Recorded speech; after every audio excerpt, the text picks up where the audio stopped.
आप सभी को आचार्य सुशील कुमार की ओर से सुप्रभात। आज मैं आपको अलंकार पढ़ाने जा रहा हूँ। ये शब्द अलंकार हैं। शब्द अलंकार 3 प्रकार के होते हैं: अनुप्रास अलंकार, यमक अलंकार और श्लेष अलंकार। ये तीनों शब्द अलंकार हैं, अर्थात काव्य की पंक्तियों में जब शब्दों के द्वारा चमत्कार उत्पन्न होता है तो वहाँ पर शब्द अलंकार होता है।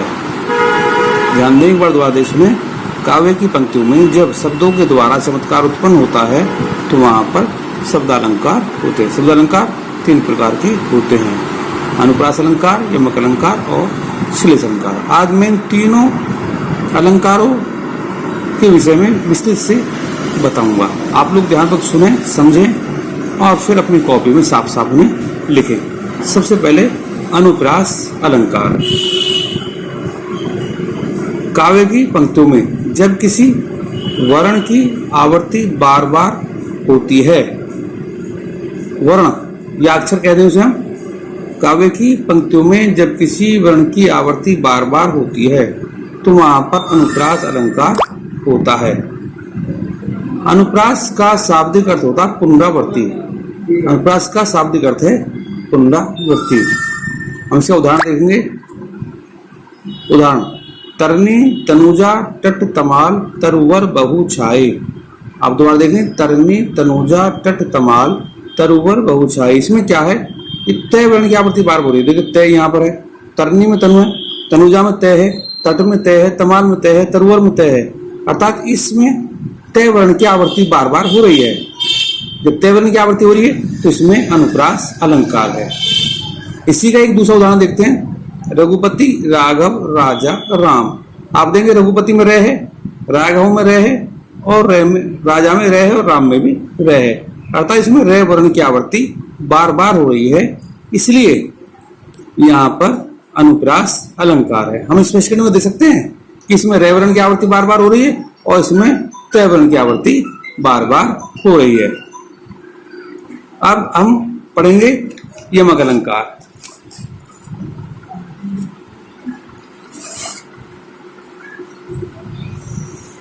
यमक अलंकार देखिए, काव्य की पंक्तियों में जब कोई शब्द एक से अधिक बार आता है, ध्यान दें, काव्य की पंक्तियों में जब कोई शब्द एक से अधिक बार आता है तथा उसके अर्थ अलग अलग होते हैं या भिन्न भिन्न होते हैं तो वहां पर यमक अलंकार होता है। एक बार दोबारा देखें, काव्य की पंक्तियों में जब कोई शब्द एक से अधिक बार आता है तथा उनके अर्थ अलग अलग होते हैं तो वहां पर यमक अलंकार होता है। सुनिए ध्यान से, यमक का शाब्दिक अर्थ है युग्म। युग्म माने जोड़ा होता है, ध्यान रखें। यमक का शाब्दिक अर्थ है युग्म या जोड़ा। इसका उदाहरण देखें। काली घटा का घमंड घटा। देखिए, इसमें घटा शब्द 2 बार आया, एक घटा और एक घटा। काली घटा, एक काली घटा का मतलब काले बादल, और घमंड घटा यानी उसका घमंड घट जाना, कम हो जाना, अर्थात उसका जो घमंड था वो कम हो जाना। काली घटा, काला बादल, और इस घटा का मतलब है कम हो जाना, घमंड कम हो जाना, अहंकार कम हो जाना। इसके बाद हम इसका दूसरा उदाहरण देखते हैं। कनक कनकते 100 गुनी मादकता अधिकार। कनक कनकते, देखिए कनक शब्द 2 बार आया है। देखिए आप, कनक का एक का अर्थ है धतूरा और दूसरे का अर्थ है सोना। कनक शब्द 2 बार आया है और दोनों के अर्थ अलग हैं। पहले का अर्थ है धतूरा और दूसरे का अर्थ है सोना। तो जब इसमें दोनों का अर्थ अलग अलग हो गया तो आप समझ जाओ कि यह यमक अलंकार है और 2 बार आया है। लापरवाही ना करें, इसे ध्यान से देखते रहें। इसमें घटा शब्द 2 बार आया, ये रहा एक घटा, ये घटा। तो स्पष्टीकरण में लिख सकते हैं कि इन पंक्तियों में घटा शब्द 2 बार आया है। पहली घटा का अर्थ बादल से है तथा दूसरी घटा का अर्थ कम होने से है। ऐसे यहाँ पर इसके हम स्पष्टीकरण देंगे कि पहली कनक का अर्थ धतूरा है तथा दूसरे कनक का अर्थ सोना है, इसलिए इनमें यमक अलंकार है। इसके बाद श्लेष अलंकार। आप ध्यान दें, श्लेष अलंकार बहुत ही महत्वपूर्ण अलंकार है, कई बार पूछा गया आप बोर्ड क्लास में भी, तो इससे लापरवाही ना बरतें। काव्य की पंक्तियों में, काव्य की पंक्तियों में जब कोई शब्द एक बार आता है, ध्यान दें, काव्य की पंक्तियों में जब कोई शब्द एक बार आता है तथा उसके अनेक अर्थ होते हैं, तथा उसके अनेक अर्थ होते हैं, तो वहां पर श्लेष अलंकार होता है।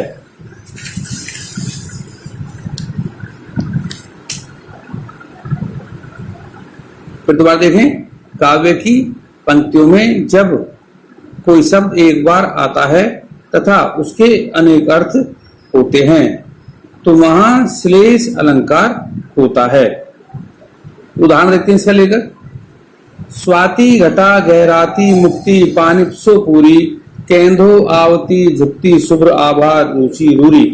एक बार दोबारा देखें, स्वाति घटा गहराती मुक्ति पानिप्सो पूरी केंदो आवती झुकती शुभ्र आभा रुचि रूरी। इसमें जो मुक्ति है, ये आप ध्यान दें, ये मुक्ति पानिप, जो मुक्ति पानिप है, ये एक बार शब्द आया है और उसके दो अर्थ हैं। आप ध्यान दें, ये दो बार आया है। देखिए इसमें मुक्ति पानिप, मुक्ति पानिप का जो अर्थ है मोतियों की चमक है। एक तो अर्थ उसका मोतियों की चमक है और दूसरा है मोक्षदायिनी। आप ध्यान दें, मोक्षदायिनी शक्ति। मुक्ति पानिप शब्द एक बार आया है, लेकिन उसके दो अर्थ हैं, मोतियों की चमक और मोक्ष धायनी। कई बार हम इसमें दूसरा उदाहरण और देते हैं। आप ध्यान दें कि रईमन पानी राखिए बिन पानी सब सून पानी गए न उबरे मोती मानस चून। एक बार दोबारा देखें, आप उसे पढ़कर भी अपने कॉपी में दूसरे उदाहरण जगह लिख सकते हैं। रईमन पानी राखिए बिन पानी सब सून पानी गए न उबरे मोती मानस चून। तो इसमें जो पानी शब्द है उसके तीन अर्थ हैं। आप ध्यान रखें, तीन अर्थ हैं उस पानी के। रहीमन पान ना के बिन मत से पानी गए ना उबरे मोती मानस चून। एक तो जो मोती है, तो जो कई बार कहते हैं कि मोती का पानी उतर गया, अर्थात उसकी चमक कम हो गई, तो चमक के लिए प्रयोग हो गया मोती मानस। अब मानस मनुष्य, कोई मनुष्य गलत कार्य करता पकड़ा गया तो उस पर घड़ो पानी पड़ गया, उस पर घड़ो पानी पड़ गया, तो पानी का अर्थ है इज्जत, यानी बेइज्जती हो जाना उसकी। और तीसरे पानी का अर्थ है चूने का पानी। तो इसमें इस प्रकार तीन मैंने अर्थ बताए हैं।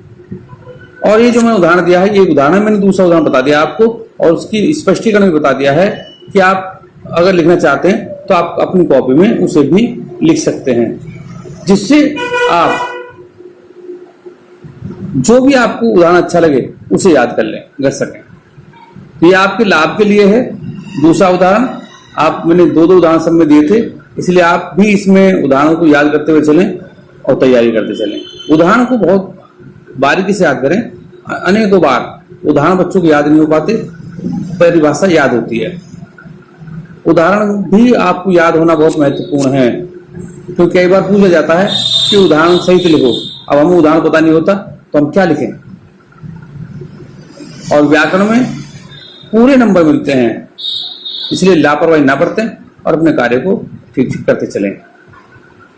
यदि आपको मेरे द्वारा पढ़ाया हुआ अच्छा समझ में आता है तो आप मेरे YouTube चैनल को सब्सक्राइब करें और बेल आइकन दबाएं, जिससे मेरी आने वाली सभी वीडियो सबसे पहले आपके पास पहुंच चुके। तो जो बच्चा वीडियो को सब्सक्राइब कर देता है तो उनकी जो हमारी वीडियो होती है सबसे पहले उन बच्चों के पास ही पहुंचती हैं। आप इन वीडियो को उन बच्चों को भी शेयर कर सकते हैं जो गवर्नमेंट जॉब की तैयारी कर रहे हैं, क्योंकि व्याकरण अनेकों बार उसमें पूछा जाता है, तो ये व्याकरण जो है ये उनको भी लाभ करेगा। आज मैंने आपको पढ़ाए हैं तीन अलंकार। श्लेष अलंकार, नंबर 1 श्लेष अलंकार, नंबर 2 यमक अलंकार और नंबर 3 अनुप्रास अलंकार। अनुप्रास, यमक और श्लेष। तो आज के लिए बस इतना ही। कल मैं फिर उपस्थित होऊंगा एक नए टॉपिक के साथ। तब तक के लिए धन्यवाद।